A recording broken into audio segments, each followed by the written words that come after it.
ada orang seperti obat, dibutuhkan dalam waktu tertentu.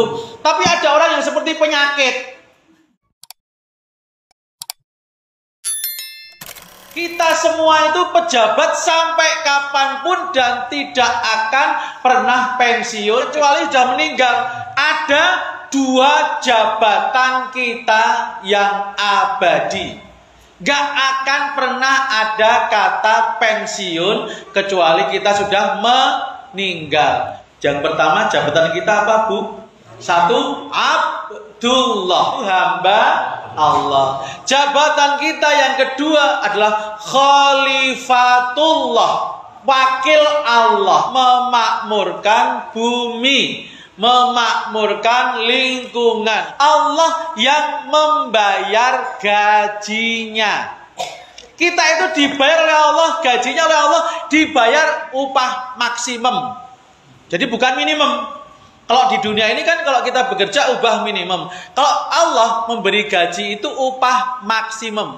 Coba kita buka surat At-Taubah ayat 111. Innallaha ashtara minal mu'minina anfusahum wa amwalahum bi anna lahumul jannah.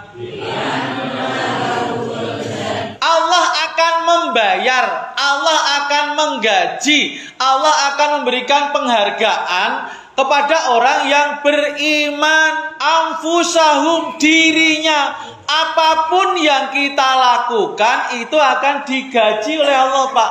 Bahkan kita tidur, kita makan, kita melakukan istirahat, kalau itu karena Allah, itu digaji, Pak.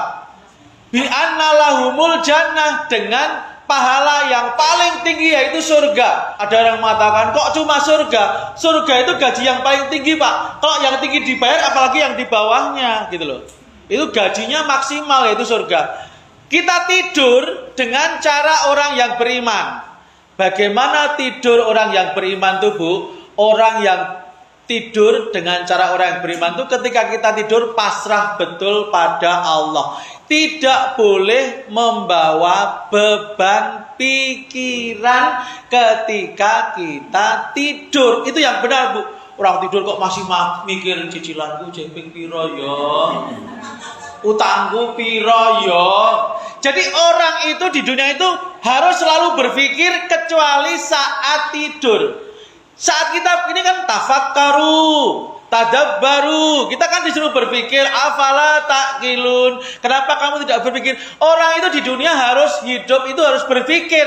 Istirahat saat tidur. Saat tidur tidak boleh membawa beban pikiran. Makanya doanya bismika Allahumma ahya wa bismika amut. Dengan namamu ya Allah, aku titip ahya, persoalan kehidupan saya. Amut, masalah kematian. Nek misalnya tidur kemudian bablas. Orang Indonesia itu banyak yang sakit semakin sakit. Wahnan ala wahnin. Ibu-ibu itu kan begitu, mengandung itu kan wahnan ala wahnin, sakit dan tambah sakit. Yang sakit semakin parah karena apa? Kurang tidur. Jadi ketika mau tidur tuh mikir, kok nek bablas piye? Ya pasrah aja sama Allah. Kalau emang bablas ya sudah, itu kalau ketika mau tidur kita sudah pasrah pada Allah, insya Allah ketika kita tidur kemudian meninggal itu Allah akan berikan husnul khotimah. Itu yang pertama, Pak. Ketika kita tidur dengan cara orang yang beriman, maka tidur itu dinilai ibadah. Mana ada, Bu, juragan pabrik ketika pegawainya tidur dibayar? Enggak. Kan dia digaji ketika bekerja, menghasilkan sesuatu. Tapi Allah, ketika kita tidur, kalau itu kita niati ibadah, dinilai ibadah, itu akan digaji oleh Allah. Apapun yang dilakukan, anfusahum, wa amwalahum, dan harta mereka. Apapun, berapapun harta panjenengan yang dibayarkan untuk Allah akan diganti oleh Allah dengan surga. Yang paling tinggi surga, Bu. Jadi ketika kita di dunia ini memang apapun yang kita lakukan, apapun yang kita bayar karena Allah, itu akan digaji oleh Allah. Oke, ini yang pertama, hamba Allah. Allah berfirman, wa ma khalaqtul jinna wal insa illa liya'budu. Surat apa Bu? Az-Zariyat ayat 56. Kemudian kita juga yang hamba yang Allah beribadah itu harus sungguh-sungguh Pak. Beribadah itu tidak boleh asal-asalan. Allah berfirman dalam hadis qudsi. Hadis qudsi itu firman Allah tapi ada di hadis, bukan di Al-Quran. Tafarrag li ibadati amla sadraka ghinna. Sungguh-sungguhlah dalam beribadah kepadaku, maka aku akan memberikan kepadamu sadraka ghinna. Hatimu itu menjadi kaya. Banyak orang yang hartanya kaya tapi hatinya enggak kaya. Hartanya banyak tapi nek dijaluk hitung-hitungan. Kita itu kan berapapun yang kita berikan itu kan akan diganti oleh Allah. Takkan berkurang harta yang sedekah, akan bertambah, akan bertambah. Gitu kan. Yang kedua khalifah. Khalifah itu apa Bu? Khalifah itu orang yang memberi kenyamanan, kemakmuran, kebahagiaan kepada yang di lingkungannya. Bapak-bapak ini khalifah bagi keluarganya. Kalau bapak pulang itu menyenangkan Pak. Jangan ada bapak-bapak ketika pulang anaknya takut. Wah, bapak kundur. Medeni iki. Jadi bapak-bapak kalau pulang sebaiknya ketika jenengan pulang itu ya senyum Pak. Paling tidak senyum. Alhamdulillah. Assalamualaikum anak-anak. Di rumah bapak-bapak kedatangan jenengan tuh ditunggu loh Pak. Jangan sampai kedatangannya menakutkan. Ibu-ibu ketika pulang juga jangan menjadi menakutkan. Makanya dalam ajaran agama kita, ketika kita bertemu dengan orang lain, tunjukkan bahwa kita seneng Pak. Ini orang Inggris, orang Barat mengamalkan Bu.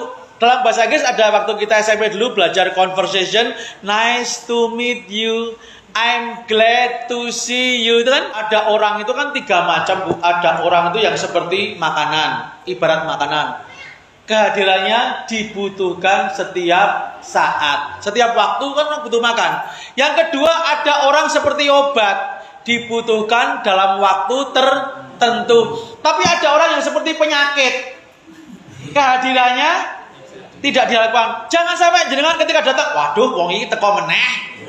Mau ki penak bahasan wong iki teko, malah ke kacau. Maka panjenengan seorang khalifah itu kedatangannya seperti makanan, dibutuhkan setiap saat. Kalau obat dibutuhkan sewaktu tertentu. Kalau penyakit dibutuhkan bagi dokter. Yang bukan dokter nggak butuh.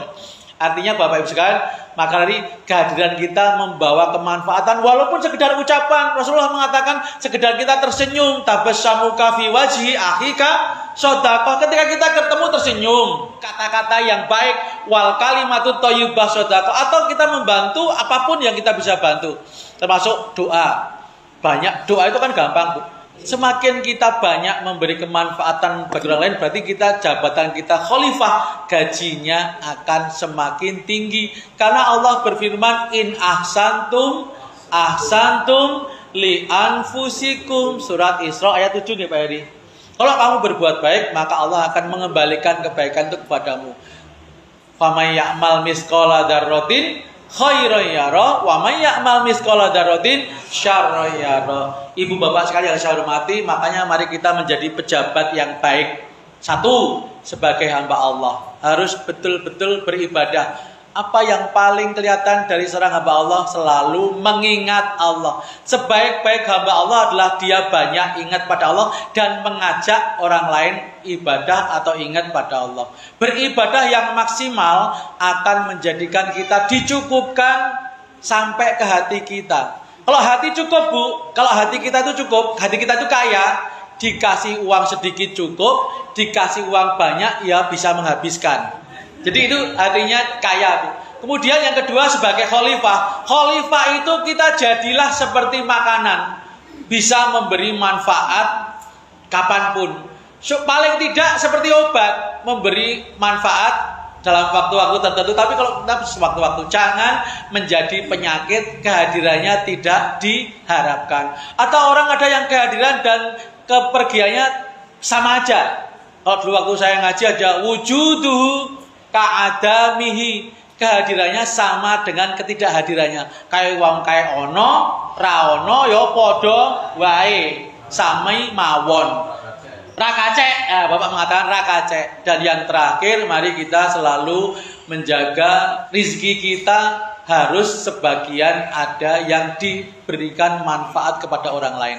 Kalau rizki itu kita makan sendiri semuanya, ibarat kata